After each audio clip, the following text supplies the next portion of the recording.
a man we all dearly love and admire, Mr. Carl Taylor.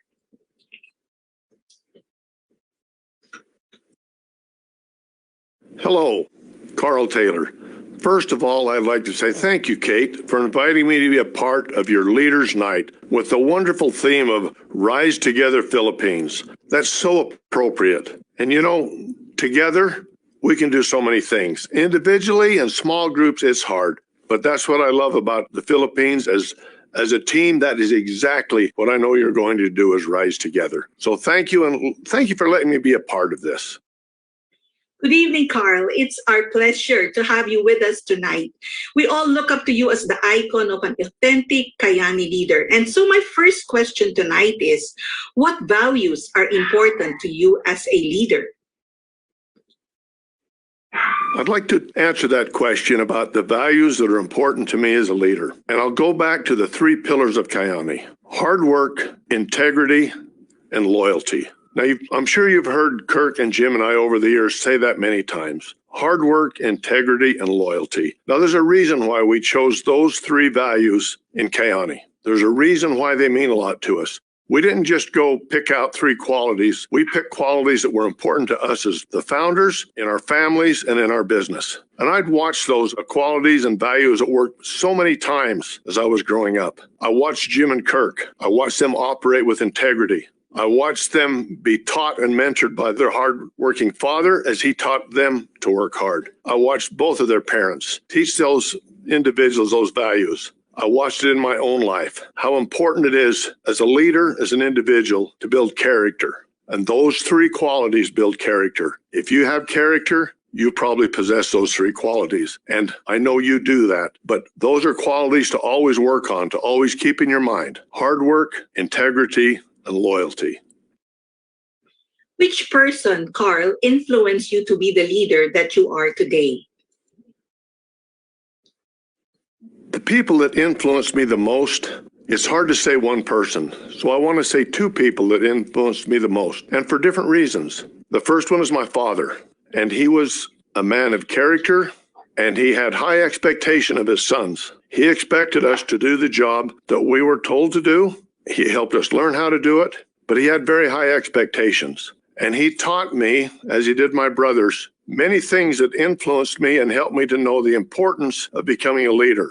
Those same qualities that I just mentioned, and many other qualities that my father helped me understand the importance of to become a leader, to step in and take charge when the opportunity was there. The second person who influenced me the most was a balance to that. It was my wonderful wife, Linda.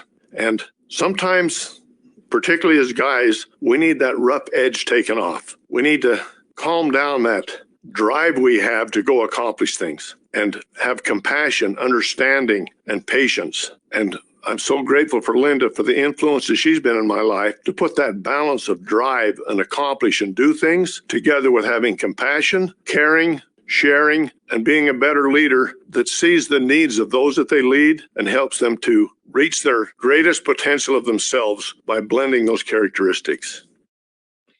What is your leadership style, Carl?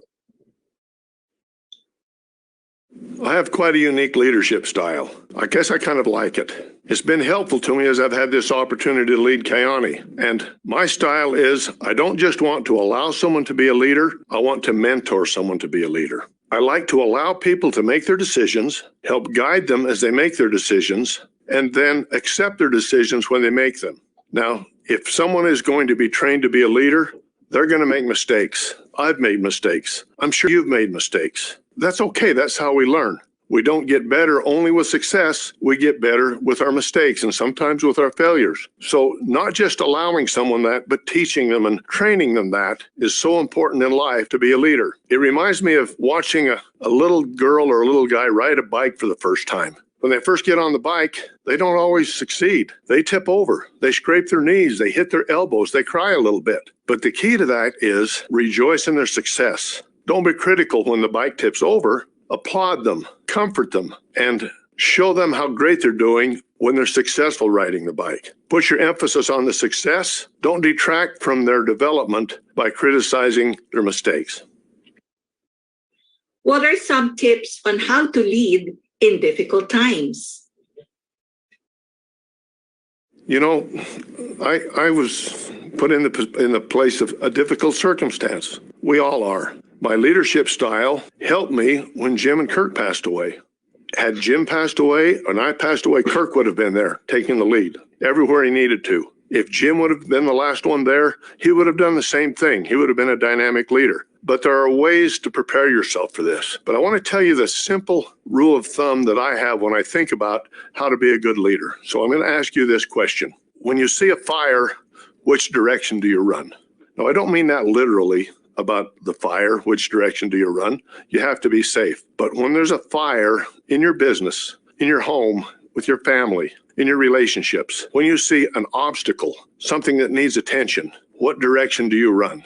I run towards the fire. That's just what's built inside of me. If there's an emergency, I run towards that fire. Some people have a hard time doing that. Their instinct is to run away from the fire. But in times of difficulty, in times of trial, that's when the leadership will show up. That's when you'll really see what you're made of inside. When you see some kind of a fire, then it doesn't have to be a blaze. Whether you run towards it to solve it, whether you take the challenges, or whether you run from the challenges. We do hard things.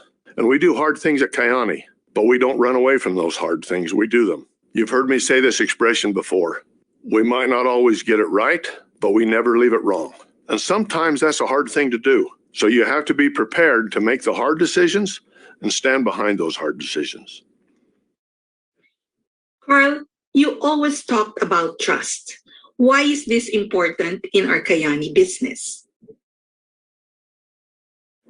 You've heard me talk about trust, and it's an important element to me. And it reminds me of someone just a short time ago asked me the question, what is different about Kyani? Why should I join Kyani? Why should I be part of the Kyani family? So I'm going to tell you what my answer was. Yes, we have great products. We absolutely do. We have a very good compensation plan, a great compensation plan. There's so many things about our company, about the Kyani family that absolutely are great. But there's also other companies that have great things. There's other great opportunities. There's no doubt about that. But in my mind, what sets us apart from many other companies is trust. We do what we say we'll do. Sometimes that's not easy, but we do what we say we'll do. Even when it's not the most convenient, even when it's not fun, even when it causes us discomfort or hardships. That's when trust comes out. It's easy to be trusted on the simple things, but it's a lot different to be trusted on the tough things. Trust is important in your life and it's important in your business. You will not build a successful business that will last long term if your team doesn't trust you and if you don't trust your team. Your team will splinter, your team will go different directions, but it's like a magnet. When you develop trust in your team, they will work harder, they will have more integrity, and they will be loyal. But the trust has to come first, and you have to do the things to build the trust that they will honor you and follow you. Wow. Such a beautiful message on trust. What is your final message tonight for our leaders and business partners? I would like to finish up with just a little bit of telling you how I feel as your leader of Kyani and about how I feel about you. I've been to the Philippines a couple of times. I love the Philippines. I love the Filipino people. I can't wait to be back and be there with you in person. I hope it's sooner than later. Thank you for your dedication. Thank you for your heart. You care about each other and you lift people up.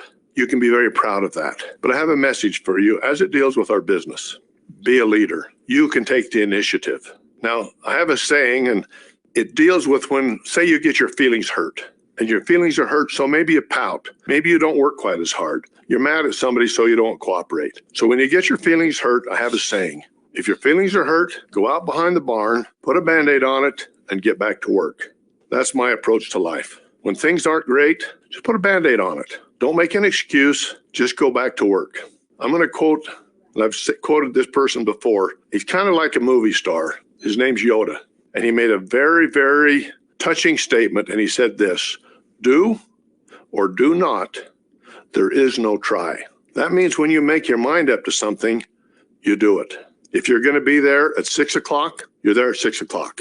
If you're going to call 5 people and invite them to be a part of your business, you call 5 people. If you make a commitment, you follow through. The try becomes an excuse. So do or do not. There is no try. You can be that leader. Kyani is there to support you. We have some amazing things coming.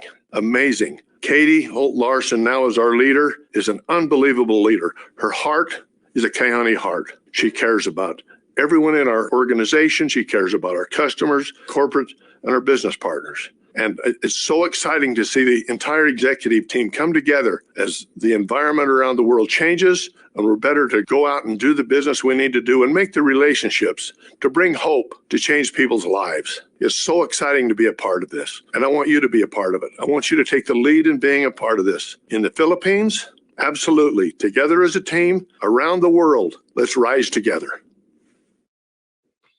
Thank you so much to our founder, Mr. Carl Taylor, for reminding us that one key to success is not to find an excuse to fail. When things don't go well, as sometimes they don't go well, what do? We put a Band-Aid on it and get back to work. And I love what he said about Yehuda. Do or do not. There is no try. We have to be all in. My dear friends, isn't it amazing to hear all of this firsthand from our beloved founder? And one thing that is close to our founder's heart, and even our own hearts, is Kayani Caring Hands. While it is only part of